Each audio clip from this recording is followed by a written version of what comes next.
చంద్రబాబు గారు ఏమంటారంటే ఎన్నికల యుద్ధమే స్టార్ట్ అయిపోయింది, మా కష్టాలు గుడ్డితో సహా చెల్లిస్తామని శపథం చేశారు. లోకేష్ ఇది రామశాఖలో యుద్ధం మొదలైంది, యుద్ధం ఇక్కడ ఆగదు, మా సభ్యులను చూపిస్తాము, చంద్రబాబు పవన్ కళ్యాణ్ కలిస్తే జరిగే ఫలితాలు ప్రజలకు చూస్తారు. అలాగే పవన్ కళ్యాణ్ ఏపీలో వైసీపీలో ఓడించి జగన్ ఇంటికి పంపించడం నా టార్గెట్. దానికోసమే నేను ఏది ఆశించకుండా టీడీపీ మట్టించాలని వాళ్ళు. ఇప్పుడు జగన్మోహన్ రెడ్డి గారు 2009 సెప్టెంబర్ 2వ తారీఖున రాజశేఖర రెడ్డి గారు చనిపోయిన రోజు నుంచి జగన్మోహన్ రెడ్డి గారు యుద్ధం ప్రకటించాడు. సోనియా గాంధీతో ఢీకొట్టి, చంద్రబాబును ఢీకొట్టి 16 నెలలు జైలు జీవితం అనుభవించి ఈ రాష్ట్రంలో తెలుగుదేశం పార్టీకి, కాంగ్రెస్ పార్టీకి డిపాజిట్లు పోగొట్టి, కాంగ్రెస్ పార్టీని ఈ రాష్ట్రంలో కూకటి వేలతో సహా పెగిలించి, చంద్రబాబు నాయుడు 40 సంవత్సరాలు అనుభవం ఉన్నటువంటి వ్యక్తిని 23 సీట్లకు పరిమితం చేసి 151 సీట్లతో పవన్ కళ్యాణ్ 2 చోట్ల కూడా చిత్తుగా ఓడించి, చంద్రబాబు నాయుడు తనయుడు లోకేష్ మంగళగిరిలో మట్టి కరిపించి ఆయన అభ్యర్థుల మీద వీళ్ళని ఓడించి ఈ రాష్ట్రంలో ముఖ్యమంత్రిగా జైత్రయాత్ర జగన్మోహన్ రెడ్డి గారు కొనసాగిస్తున్నారు. పవన్ కళ్యాణ్, చంద్రబాబు నాయుడు, లోకేష్ ఇప్పుడైనా యుద్ధ పేరు మోగించి, గంటలు మోగించి, పిల్లి మేడలో గంటలు కట్టుకొని చచ్చి ఉంటారు నిన్న మొన్న. జగన్మోహన్ రెడ్డి గారు 2009లోనే యుద్ధ పేరు మోగించాడు, సోనియా గాంధీని మట్టి గరిపించాడు, చంద్రబాబు నాయుడిని భూస్థాపితం చేశాడు, పవన్ కళ్యాణ్ 2 చోట్ల చిత్తుగా ఓడించాడు, పప్పు గారిని లోకేష్ గారిని మంగళగిరిలో సమాధి చేశాడు. అది పరంపర కొనసాగుతూనే ఉంది. జగన్మోహన్ రెడ్డి గారు ఈ రోజు యుద్ధ పేరు మోగించడం కాదు, 2009లోనే మోగించారు. పవన్ కళ్యాణ్, చంద్రబాబు నాయుడు, లోకేష్, అడుగుడిపోయిన బకీటు, తోలు బకీటు, వీళ్ళందరూ కూడా, ఈ బోరగాళ్ళందరూ కూడా వచ్చినా కూడా జగన్మోహన్ రెడ్డి గారి ఇంటికి కూడా పీకలేరు. గతంలో కూడా చెప్పాం, మాకు వైఎస్ఆర్ కాంగ్రెస్ పార్టీకి 50% పైన ఓటింగ్ ఉంది. జగన్మోహన్ రెడ్డి గారు చేసేటువంటి సంక్షేమ కార్యక్రమాలు, అభివృద్ధి కార్యక్రమాలు ఈ రాష్ట్ర ప్రజలు గెలిపిస్తారు. మిగిలినట్టు 50% బీజేపీకి 1%, కాంగ్రెస్కి 1%, పవన్ కళ్యాణ్కి 3%, చంద్రబాబుకు 40% ఇట్లా ఉంటాయి. వీళ్ళందరూ కలిసినా కూడా ఓటు ఏమి ట్రాన్స్ఫర్ అయ్యేటువంటి పరిస్థితి ఉండదు. చంద్రబాబు నాయుడు విచిత్రంగా మారుతూ ఉంటాడు.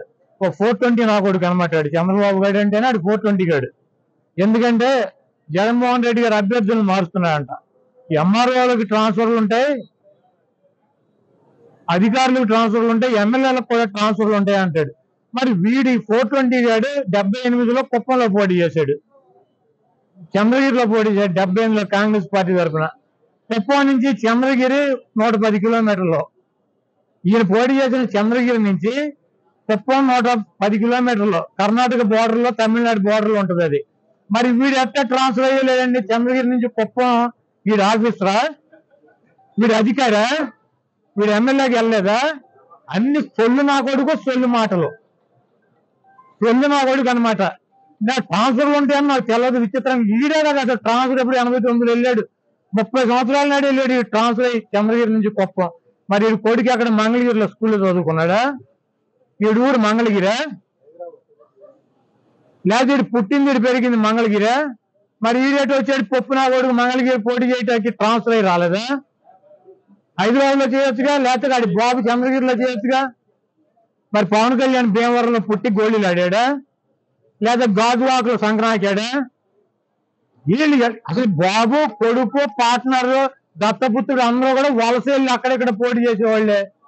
వీళ్ళకంట ట్రాన్స్ఫర్ ఉంటాయని తెలియదంట.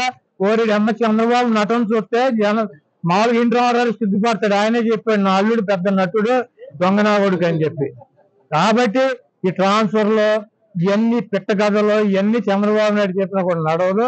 చంద్రబాబు నాయుడు, పవన్ కళ్యాణ్, లోకేష్ నిన్న మొన్న కోరుకుంటూ వైఎస్ఆర్ కాంగ్రెస్ పార్టీ తరఫున ఈ కార్యక్రమాలని నిర్వహించడం జరిగింది. అదేవిధంగా ముఖ్యమంత్రిగా జగన్మోహన్ రెడ్డి గారు ఇది 5వ పుట్టినరోజు జరుపుకున్నారు.